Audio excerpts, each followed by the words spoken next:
That's no problem. You as the artist gets to decide what it is you want to do. And then what I can do is I can take this in, I can decide, do I want to pull it down? Do I have something that I don't like or do like here? Actually, whoops, I'm liking the way this looks when I come across here. I could come down here and tighten that up. I could bring it under the bottom and hide the majority of except for that texture there. But what I'm really liking is coming straight across the back.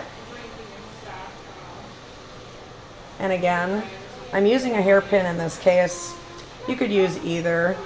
That's the beauty of our industry, is that there's really no right or wrong. And I'm just getting the hairpin kind of twisted up in there. And then I'm going to go in and I'm just going to kind of dig around and weave in and out to get it where I think I want it to go. And then I utilize the end of that curl, the end of that braid for a curl. If I don't like the way it looks, I can just curl this one piece. Instead of a lot of us, you know, we'll go in and curl the whole head of hair before we do the updo, and that can be spending a lot of time that is unnecessary when you can just curl the pieces that end up showing. So in this case, the original stylist used the whole piece, which was awesome and beautiful. I'm going to go ahead and split them just to show something different. So I'll take this piece, and again, maybe they want to braid, maybe they want to twist. I'm going to twist it, kind of ruche it a little bit, figure out where I want it, and then I'm going to take it around the back and just find a place to tuck it. Grab your bobby pin, wrap it around that piece of hair, open up your bobby pin again, and pin it right where you want it. And if anything's not looking the way you want it, no big deal. We get a hairpin and we fix it or change it in the end. So here's the front. The stylist already has this twisted and beautiful, so I don't really see any reason to change that. But there again, if the client said, oh, I wish this was a braid so it matched the other side, this is our opportunity. This piece is already down, not included into the back. That's where we could go ahead and do that. So I'm going to use this twist that the stylist already had, and I'm going to pin into the back. And I'm going to use this opportunity to show you again. I'll turn the head here. I'm going to use this opportunity here to show you, okay, so here's an end that's, you know, been taken down and put up and hairsprayed, and we need that to look a little fresher. Just curl that piece. You don't have to curl the whole strand. It all takes time, and it's just not necessary.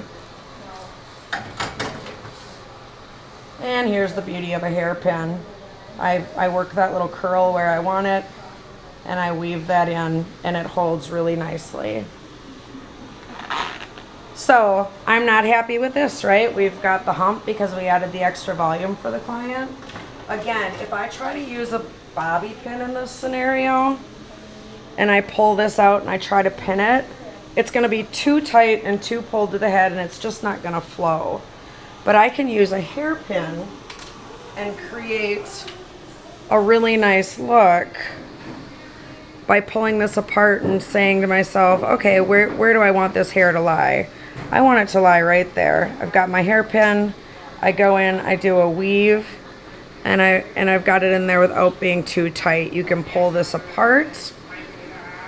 And then I still don't like what I'm seeing, right? Because it just looks like I pinned it there and there's this mass of hair that doesn't fit. Again, I'm going to take that and I'm going to add a little twist to it, and I'm going to weave in and out and pin that right where I want it. And then the same thing's kind of happening here. I kind of like how low that's hanging, but I feel like it just doesn't really flow perfectly. So I'm going to use a hairpin here again, grab which pieces I want, and pin them right into place. And you can see that's coming together really nicely. So then we've got waves and curls and bumps, and it's all coming into the back very nicely. The only thing that I'm seeing that I don't really care for is this piece of hair hanging. So use a hairpin, use a bobby pin, use whatever you want. You just grab it, twist the hair around it a little bit, and get up in there and find a place to put it.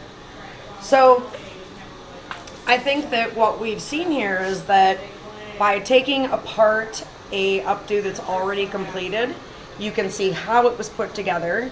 You can see how, if there are complaints or concerns from your guest, you can just take down in sections rather than taking down the entire updo.